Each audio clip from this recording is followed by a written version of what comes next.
It was our first time for Rocket Pool participating in an event here, as far as I understand, in Singapore.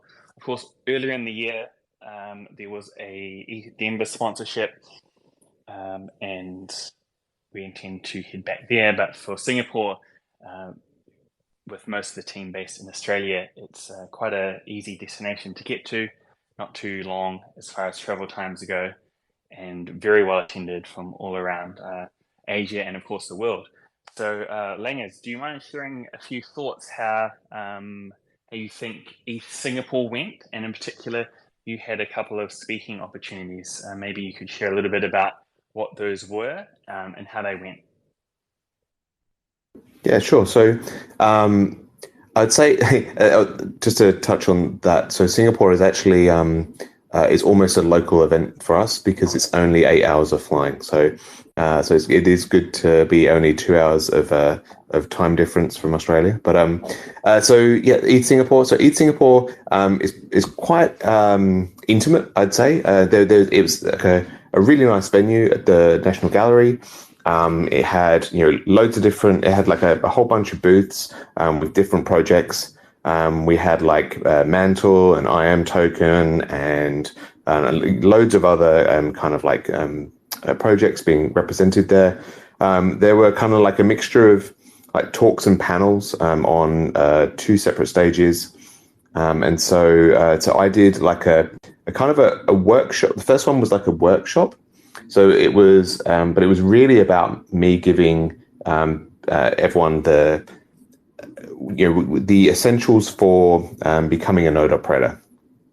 So the idea there was I went through why or how Rocket Pool kind of works, but mainly also we did a bit about ETH staking because anytime I have to explain kind of Rocket Pool, I start with what is ETH staking, and then we went into a bit about Rocket Pool, and then kind of a bit of a call to action in terms of why Ethereum needs more node operators. We have an awful lot of stake, an awful lot of ETH that's being staked, but we have comparatively few node operators. So it was really kind of making that call to arms to get people to become node operators and kind of really explore how easy it is actually to become a node operator. So that was the workshop. And then I was on a panel with a number of people. Kind of the topic of the panel was kind of liquid staking. And we had Konstantin Richter from Block Daemon, who was the CEO of Block Daemon. We had a guy from Tranche S, which is kind of like a liquid staking protocol here. And I'm trying to remember who else was on the panel. I forget. Sorry. So it was that was a really great panel, really good kind of conversation. It was quite wide ranging because each of us have a very different kind of approach to the liquid staking kind of product, I guess. And so that was a really good panel. That was in like on the main stage there, ETH Singapore, and we really kind of hung out there and got to meet kind of node operators and other protocols and actually client teams. We met Antonio from Nethermind there as well. So yeah, it's been like, I think the great thing about conferences is just the fact that it brings all of those people into one place. So there's a lot of things outside of the conference as well that we've been doing. So lots of meetings with different protocols and cementing relationships that we have with those people. And there was some VIP presence there as well. Although Langers and I are probably not really qualified to speak about it because we were off at a side event. But Vitalik showed up. You may have seen on Twitter or on X some of that content and gave a presentation, and then later on wandered past some of the team at the booth, which was pretty cool. Again, unfortunately, I wasn't there in person, but it was nice for him to turn up when we were out of the room. Yeah. So we were at the MEV day. Was it the MEV day? Yeah. Yeah, that's right. Yes. So we're at the Block Native and MEV Day, which again I was on another panel.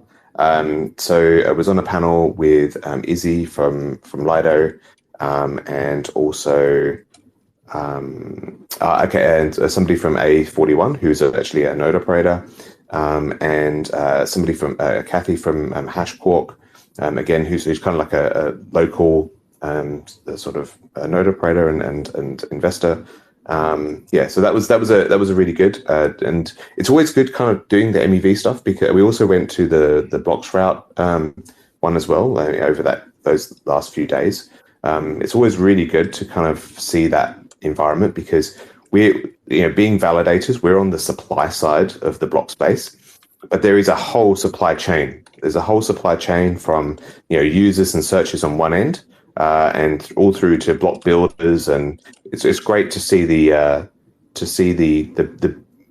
nuances in the builder market and the ecosystem and that sort of thing. I think at both Ethereum Singapore and the MEV Day that we were at, the side event, it was great to see some pretty good awareness of the Rocket Pool name. I think both Langers and I had quite a few people coming up to us keen to chat.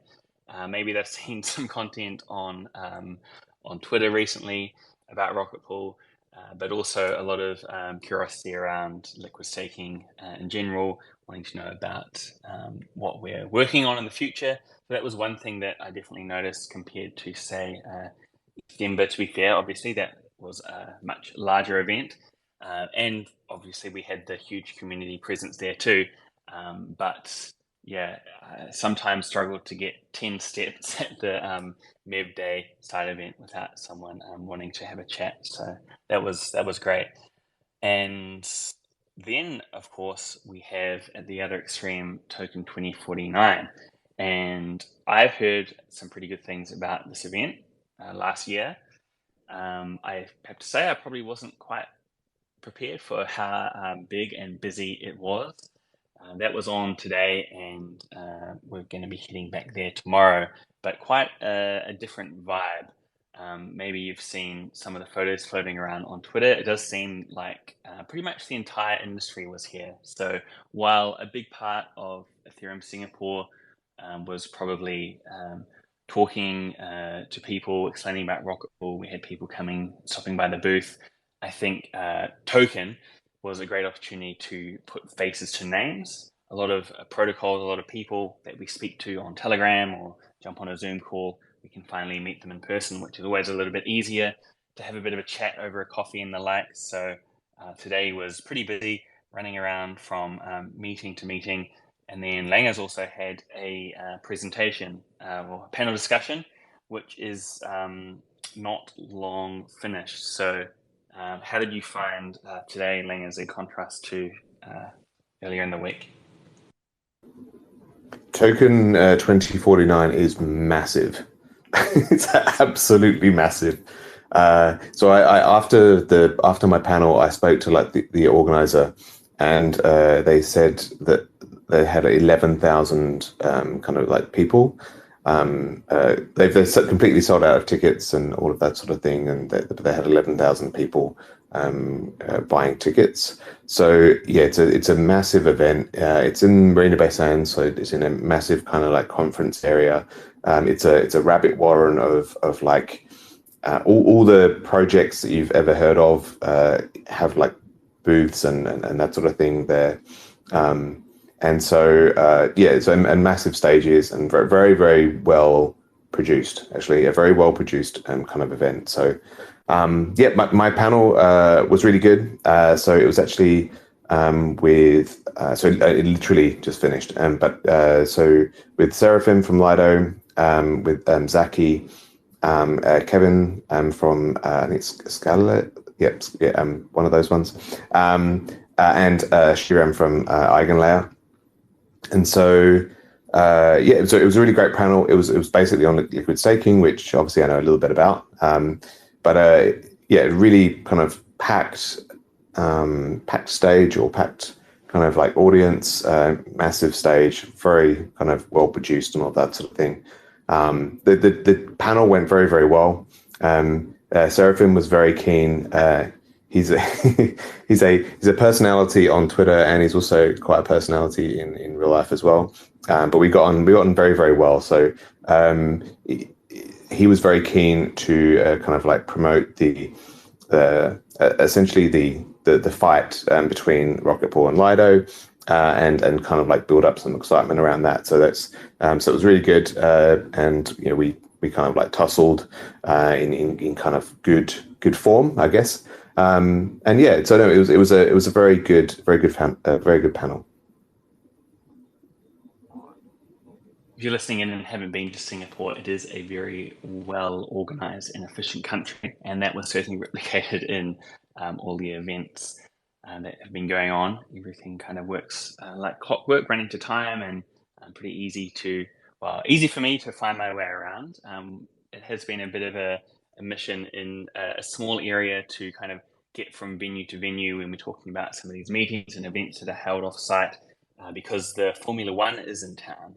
So that's starting in a couple of days. I'm not sure if there was a purposeful overlap with these crypto events, or whether it just happened to be that way. But we've seen today some of the F1 teams. I was walking past a hotel, saw them turning up. So there's certainly a buzz around when you combine these two industries. And then we're going to be heading back to Token tomorrow. A few of the team members are flying back on Friday morning, but Langers and I will be hopping up to Kuala Lumpur, which is just a very short flight away, I think an hour or less, to meet up with the Ethereum Malaysia team. So that was a relatively last-minute development, but we have a meet up with them scheduled on Saturday, and I believe Langers, you're going to deliver yet another presentation about Rocket Pool. Yeah, that should be really good. That's actually that's kind of organized by rETH from actually Etherscan. So a lot of people probably don't kind of realize that Etherscan is actually like a Malaysian company, and so they're kind of based there, and so and he actually runs this Ethereum Malaysia meetup. So yeah, we'll go there and have a chat. I think it's going to be a very kind of casual sort of thing, but it'll be good to kind of talk to those guys about that. And then it is back to Singapore because we're not finished yet. Next week there is again quite a contrast to everything we've attended so far. A 2-day event called Digital Assets Week, and that is very much more in the TradFi institution arena. So not sure exactly what to expect there, but I think it's going to be an interesting learning opportunity to see to get alternate perspectives on Ethereum, on staking and liquid staking, and to see how some of these more traditional entities are viewing what we do. One thing about Singapore is that in general it does seem to be much more progressive when it comes to embracing crypto technology, more progressive in general when it comes to finance, the world of finance. There's a local version of Uber here called Grab, and they've recently added a Web3 part to their app. And I've also seen around the place kind of mention of NFTs. Some of them have been kind of developed with the Monetary Authority of Singapore. So I'm not sure if that is also timed in with the events that are going on, but regardless, great to see, a good sign. And with that, maybe we should have a chat about the bi-weekly update. Yeah, let's do it. Cool. So it's obviously available on the Rocket Pool Medium, but if you're in Discord, I just dropped an update in the protocol channel, so you can get a link to it from there. Of course, every 2 weeks we start out with an update of the protocol growth, and this time around we've seen an increase in the rETH supply by 2.2%. So that's now sitting at 525,000. and the annualized growth is 57%. So things are still ticking along. When it comes to mini pool count, that's also grown by 2.6%. That's sitting now at 25,000, and the node operator count is also just ticked over 3,200 at the time of writing this report. So that's a nice milestone, and that's also continuing to grow, annualize out to be 28%. So another decent 2 weeks for the protocol.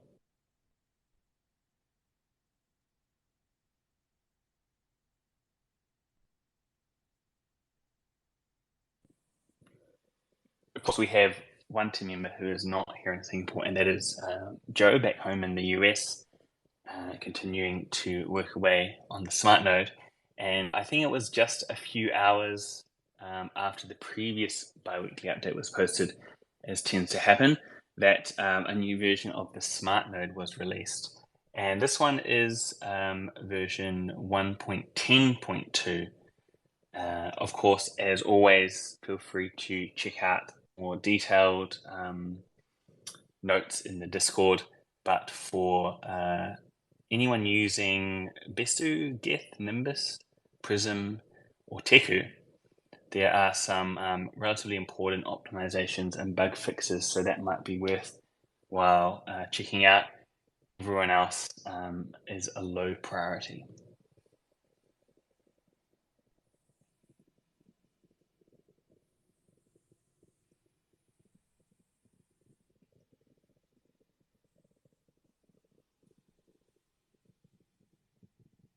Okay, next up we have R&D. So obviously with the presence in Singapore, things may have slowed down a little bit.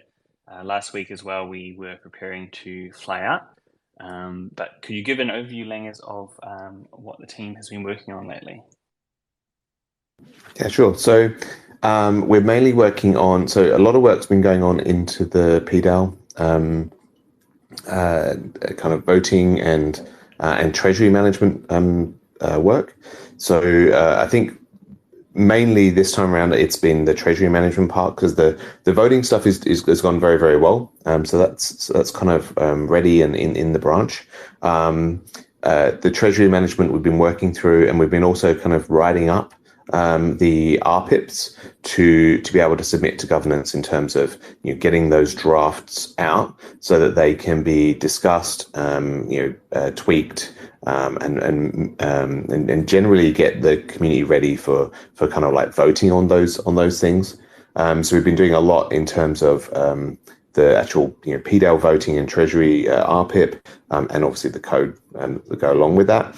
And I've been Kane and I've been also working on the RPL. There's like an RPL reward address change that's coming up in Houston as well. So we've been kind of speccing that out and preparing an RPIP for that. So there's and then Nick's been working on like the rETH reward calculator, the redesign stuff. So Sleedy has been working on a lot of the images and everything for the new Rocket Pool website. So he's kind of integrating those into the website. And I'm probably missing something, but I think that they're the main kind of like features. And as Mav said, we've been kind of like flying here and there at the moment, but then obviously the team will be back next week on the ground again. We actually have a bit of an update from Joe as we've been talking. So he's just shared in trading a little sneak peek of V2, which is a complete smart node rewrite. He provided a little overview here. It says it will be noticeably faster, easier on your execution client, and able to do fun things like submit transactions in batches or run them via flashbots for revert protection. So it sounds like V2 of the smart node is coming soon. Yeah, we're very excited about V2. Joe's put an awful lot of work into it and made it. As you said, it's kind of like a reshifting, kind of think on how we actually do things. And so he's updated the Go library so that it actually works with multi-core, and that's something that's what kind of gives it its speed. and also it's not as heavy on the execution client. So no, we're very excited, for V2 to come out. All right, watch this space. And it has been a very busy couple of weeks in the Rocket Pool governance world. There's been a lot going on in the DAO governance forum. One thing that is worth mentioning up front that people should take note of is the GMC. So they've recently opened round 5 for awarding grants, bounties, and retrospective awards. I believe this was about 3 days ago, and it will still be open for a little while. The final date, I believe, is October 7. Let me pull it up. Yeah, there we go. And how this works is there's a few different threads on the governance forum at dao.rocketpool.net. First step would be to figure out if you're wanting to put in for a grant, whether you have a bounty in mind or a retrospective award. There are different submission threads for these 3 categories, and there's also space to have a discussion. So make sure you pick the right thread when you're going to post.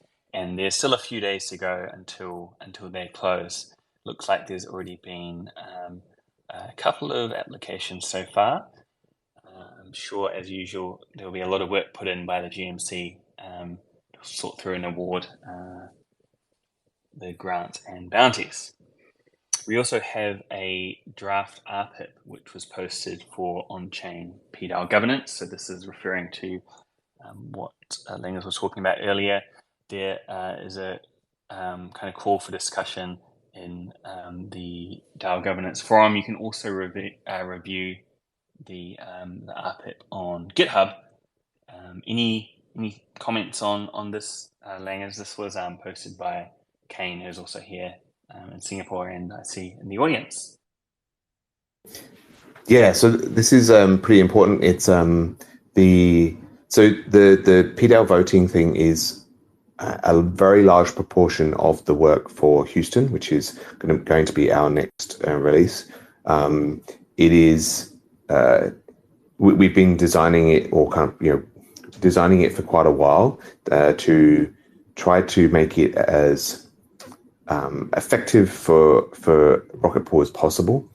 And so, yeah, we're putting that out there to, I think we already did like a design document to kind of get the information out there and get some code kind of development sort of happening. But now we've got the RPIP out there, I think it'll be quite good to get that feedback and kind of work on it together with the community. And so, yeah, so that's actually going to be a very large part of Houston. What it does is it brings, so at the moment the PDAO doesn't really have on-chain power. It has signaling and obviously the governance process kind of guides Rocket Pool. But in terms of on-chain power, it doesn't really have much on-chain power. So what this is actually doing is giving the PDAO on-chain power to be able to change parameters, and kind of crucially is also to direct treasury spends. So currently the team kind of do that on behalf of the PDAO at the behest of the PDAO, but we want to move away from that. We want to make sure that is it's in the PDAO's hands, and so that this is what this does. So it's really good. Like Kane and I are very the team are very kind of happy with it, and we think it'll work really well. But we obviously want to kind of get that information out there so that we can have some discourse on it and really apply any great feedback the community has.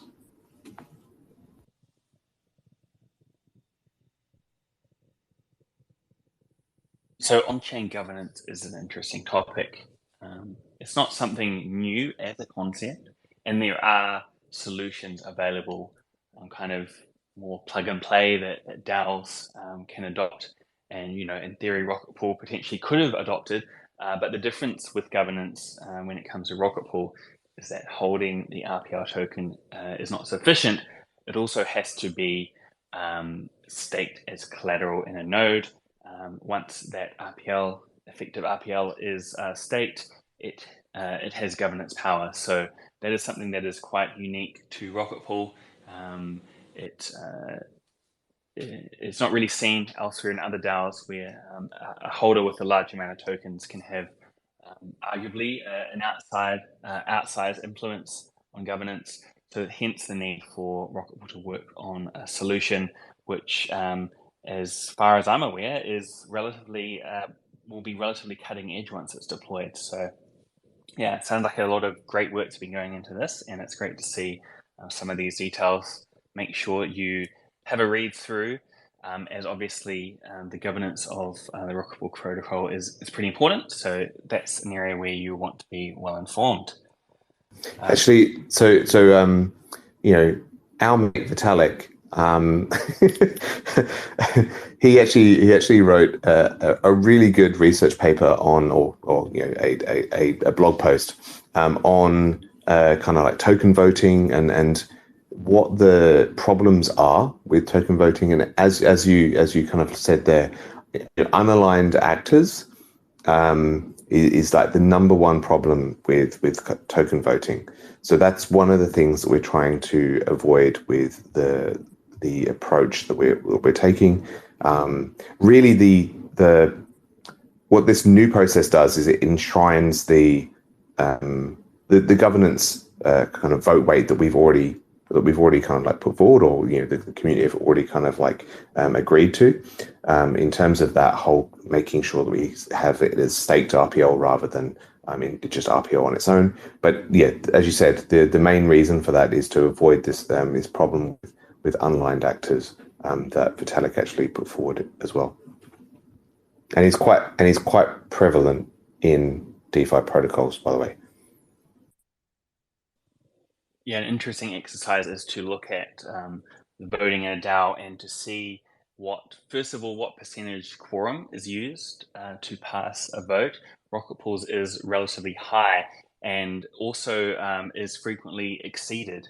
So that's another interesting metric. A vote might meet quorum, but is it just slightly over? Are we talking 5% or 10%?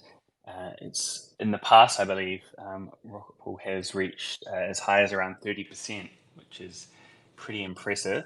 Always good when people are having their say, whether that's in crypto governance or elsewhere. A second thing to look at is how voting power is distributed. A large number of votes might come in, but where are they coming from? How many voters or how many entities are voting? It may be the case that a big chunk of the power is coming from a single actor, which potentially could outweigh a larger number of people, but with less power, who are voting a different way. So that's something else that's interesting to look at. But we should probably move on to the next topic, which is, I suppose, somewhat related. It's a very comprehensive and thorough report that has been shared in the DAO Governance Forum, and it's outlining some of the various powers and authorities that exist within Rocket Pool. That, I think, is a very good read. It's from Gov Alpha, and they've clearly spent a lot of time to go through and detail this all. There's been a little bit of a discussion afterwards, and I think they've updated a few bits and pieces. But honestly, if you're keen to kind of learn more about the different bits and pieces that make Rocket Pool work, I would highly recommend that. We talked about RPLs just now, about RPLs governance power, and there has been a lot of discussion about the term effective RPL and how it is staked as collateral in a node and how that leads to voting power. So this thread that's been linked from the bi-weekly update, it now has 56 comments in it, which is quite a lot for any DAO forum, really. It's quite a lot for Rocket Pool too. Some of the content is from last month, but there's also been quite a lot within the past week or so. This is a very important topic, as it can have a significant effect on Rocket Pool's governance going forwards.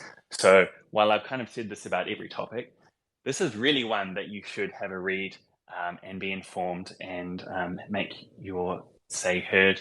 Langers also posted recently a ping in the protocol announcement channel. So yeah, this is definitely one where having your say is very important.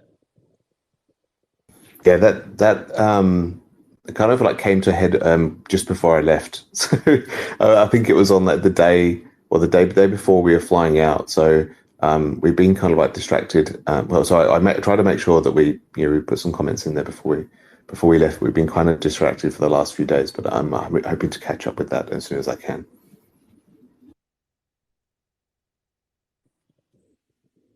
I have to say, for the ETH Singapore sponsorship, the organizers did make that pretty easy as far as the time requirement on us, which is great. But even still, in the days and really the kind of week leading up to anything like this, between coordinating meeting events and just figuring out what time is going to be once you're on the ground, there's a lot of time involved. Certainly worthwhile. And as we've kind of outlined, it's been a great time so far in Singapore, very productive. But it can mean that the other things have to kind of wait until maybe the plane ride home, which for some of the guys, as I said, will be Friday morning. It's just like Telegram is just insane. I know you I know you have the same issue, but Telegram is just blue dot notification dots everywhere, mainly because we're in town and because so many different projects are in town. It's really just a great opportunity for us to catch up with them and talk to them and really really engage with each other. So that has been quite intense. So we're trying to fit as many people in as we possibly can into those little windows.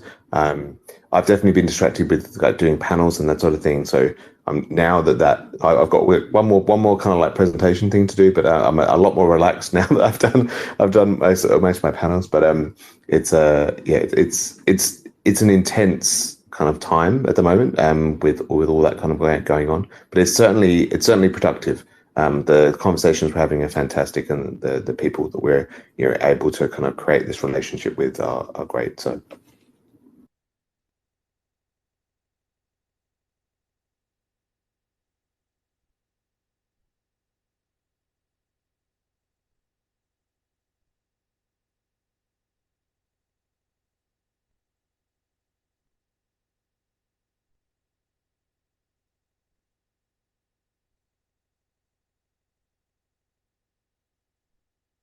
Mav, are you muted? Yeah. Where was I? So yes, a topic that's been thrown around a little bit lately is LEV4s, or potentially lowering the commission for mini pools to a smaller number in the future. Right now, obviously, that is the lowest option is 8 ETH with 2.4 ETH worth of RPL. But so long as it can be done safely, that may be able to come lower in the future. There was a post on the governance forum talking about MEV theft. That is potentially one of the risks of lowering collateral in a mini pool. That is, the post was quite comprehensive, went through a few different areas, and in the past for lowering the 16 ETH requirement to 8, there was a lot of great research done, and similarly, good to see kind of that coming out for LEV4s. Obviously, this is a topic that gets a lot of interest whenever it's mentioned, and as we've shared, there were a couple of MEV focused side events that was attended here in Singapore. So interesting timing for this. Do you have any grid maybe to share about this Langers in the future? LEV4s going lower. What's that looking like? So the idea behind that is we're kind of like targeting something for Saturn. So our next release is Houston, which will be kind of like early next year, and then Saturn will be kind of mid to late next year. I would imagine it's an estimate at the moment. So for Saturn, we will be using a lot of things from the Dankun Ethereum release. So it'll come after that. But one of the things that we're looking at is to change the collateral requirement for that release. Now, what that looks like at the moment is very much up in the air. So, we were kind of thinking LEB4s, but the community definitely have some, there's some research out there and definitely some will from the community to change it to something a little bit more kind of non-linear.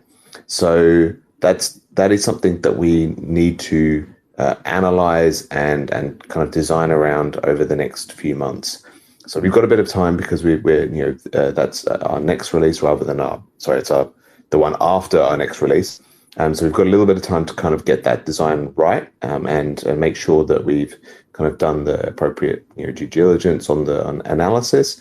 But that is definitely something that we're looking at for that release. That release is looking like quite a big release now. So we have to kind of go through and do a little bit of feasibility as well. But that is definitely something that we're looking at in terms of Saturn. I think that was the same with the Atlas upgrade.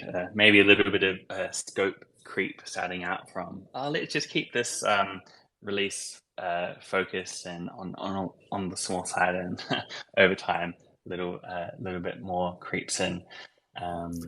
Yeah, the issue that we have is that we're introducing these mega pools, and the mega pools, in fact, by releasing the mega pools, it's actually a good time to introduce some of these other changes. So that's where we're at with that. So we just need to kind of like go through the process of the analysis, the design, and make sure that that's going to work out for us. Sounds good.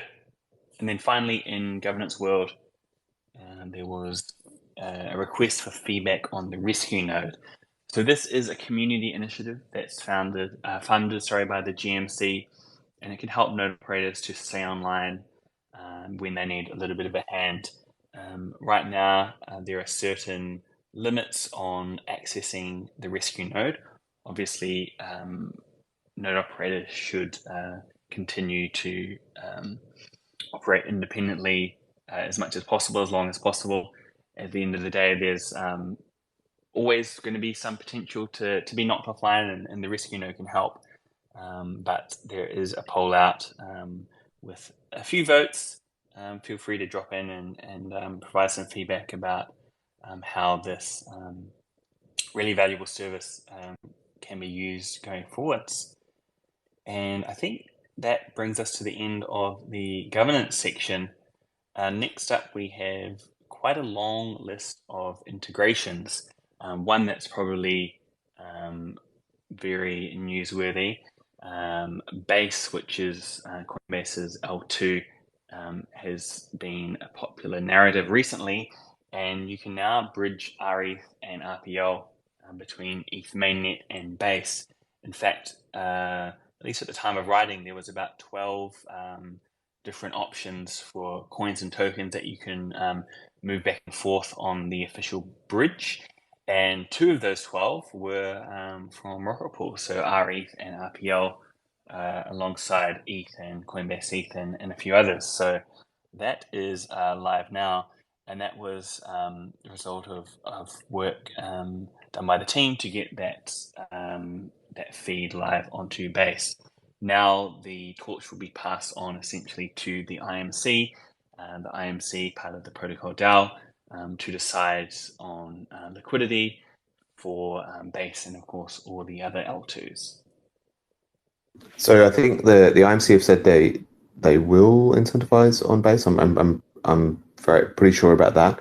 And I'm not sure whether they have already. I know that the BAL incentives are started like kicking in, but I'll have to double check about whether actually they're doing that process. But that's the intent, I think. Yeah, there are definitely some rewards live on the Balancer pool. So I think that's also linked from the biweekly if you're keen to go and take a look. In addition, as I mentioned, there's quite a few integrations. I'll call out a couple of them, but then for the rest, you can have a look through in the Medium post. Of course, just as we like to say with centralized exchanges when it comes to DeFi as well, potentially a risky part of crypto. At the end of the day, when you have an increase in rewards, it is usually accompanied by an increase in risks. So none of these mentions are an endorsement, and make sure that you do some research to make sure it's applicable to you. First up, we have a new vault that was created. So this is a DeFi opportunity if you're holding the RPL token. It has been created by Cega, C-E-G-A, and there's a link there that you can follow to check it out. And this is a product that they've put together, including RPL and a couple of other staking related tokens. So that is a new option if you are more, I guess, of a DeFi power user. PenPy, which is a protocol that sits on top of Pendle, they have integrated rETH on Optimism. So if you've been using Pendle in the past, you might want to go and check out what PenPy have to offer. Scrolling down, we've got our friends at Aura, who have been working with IMC for a long time. They have some incentives that are live on Optimism. So we've been talking on some of these community calls over the past weeks about the increase of DeFi activity on some of these L2s. Optimism is certainly one, so that might be something that you want to check out. As I mentioned, there's a few more options, and it seems that this list is growing almost by the day. rETH at this point is certainly well integrated into the DeFi ecosystem, and it is one of a couple liquid staking tokens that protocols will look to initially when they're deciding what collaterals to support. So that is great to see. And the final section, we have media and marketing. First up, there's a mention about Singapore, which we've already covered in great detail. Of course, during the next community call, we can debrief the second part of the trip.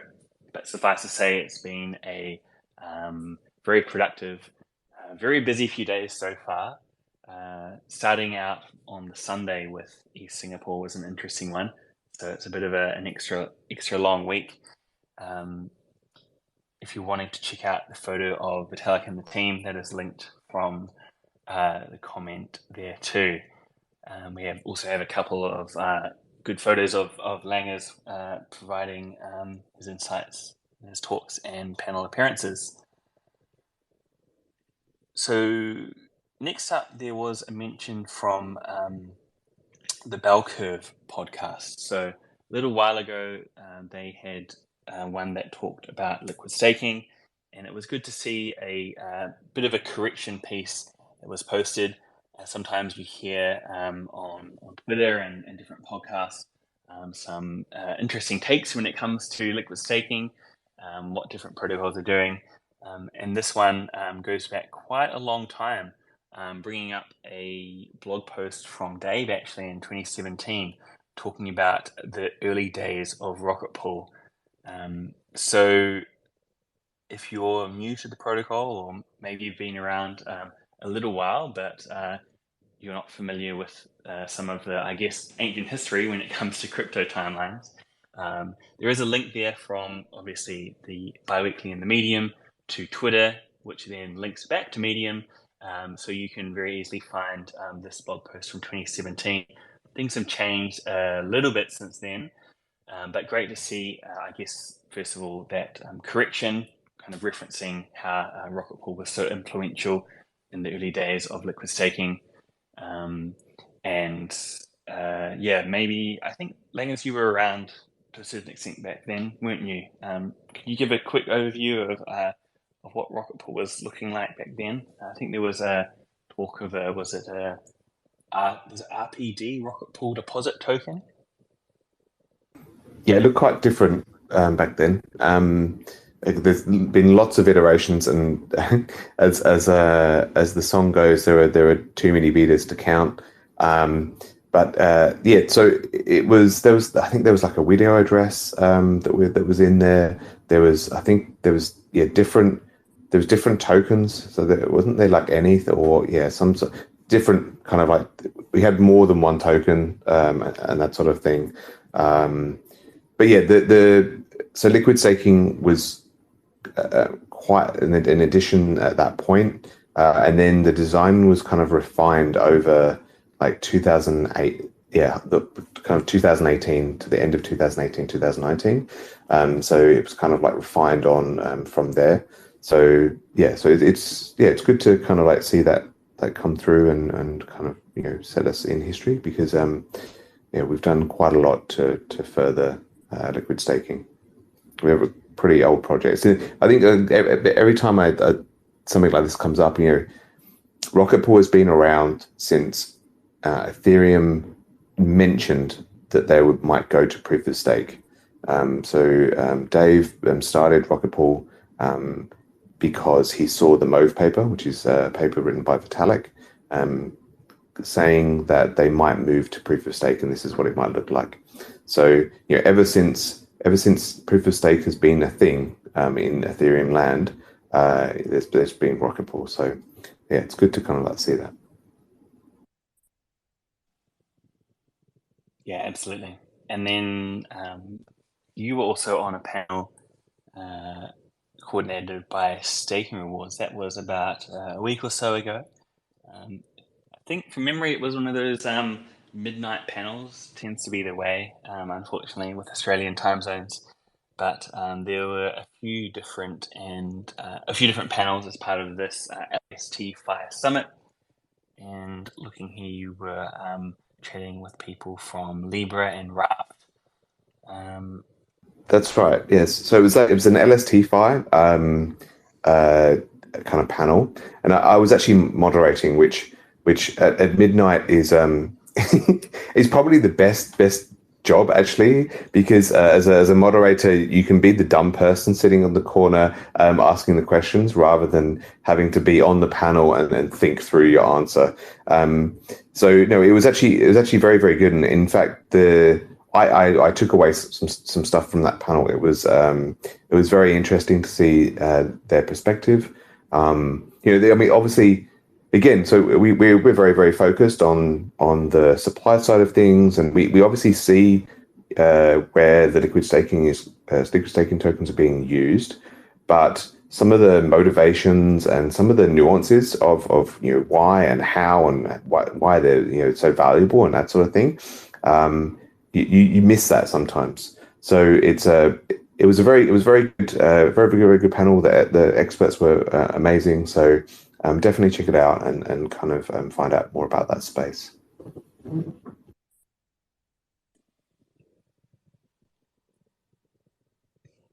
Also, the fact that Singapore has been so busy, and Token 2029 in particular is even more impressive because there is also a couple of events running around the same time on the other side of the world. So I think it's right now, or at least recently, we've had permissionless in Austin, Texas, and obviously a little bit tricky to be in two places at once. I think some of the protocols have, which is quite impressive. A lot of flying involved there.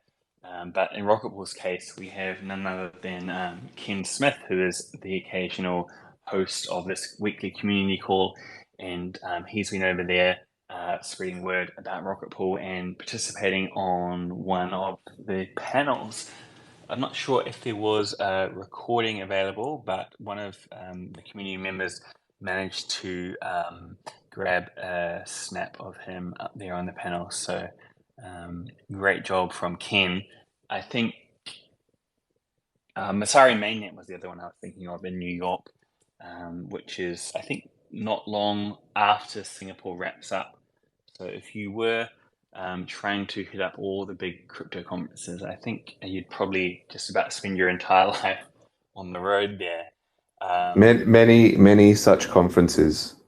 Many such conferences. Yeah. There are a lot.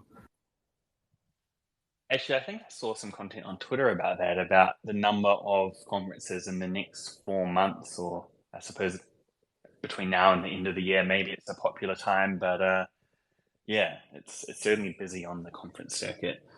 And I'm looking forward to catching up. I'm looking forward to catching up with Ken's conferences. I have full faith in Ken. He's a very, very good speaker, and certainly knows his stuff. So I'm looking forward to catching up with that. Yep, Ken not only helps to host out these Twitter spaces, he's contributed some research towards the design of Rocket Pool as a protocol. He also manages the Rocket Scientists ODAO node. Speaking of Twitter Spaces, recently we've had a special restaking themed community call that was hosted by Jasper. And then we also had an interview with a guest from Flashbots, none other than Hasu. Both of these recordings are available now on YouTube if you want to catch up. I'm guessing also the recording of this community space will be popular based on the time zone. We will upload that hopefully tomorrow, if I get a break in my schedule. It's looking a little bit quieter, but it seems every time I pick up my phone again, there's a new request for a meeting. So we'll see how we go. Finally, we've got another couple of listings for RPL. These are on Bebop and UZX. So maybe worth checking out. Of course, make sure you do your own research first on all the exchange options that are available. And we've just got to the end of the bi-weekly update. It is 5 to 5 here in Singapore, so we may run back over to token 2049, or I'm not sure, maybe it's time for a beer. It is pretty warm out there. But thanks for tuning in, everyone, and thanks, Langers, for sharing some thoughts about the bi-weekly update and your experience in Singapore. We better get back to it, and I'll see you either in trading or on the call next week, where we'll have kind of part 2 of our Singapore experience. Watch this space. Thanks, Mav. Thank you, everybody.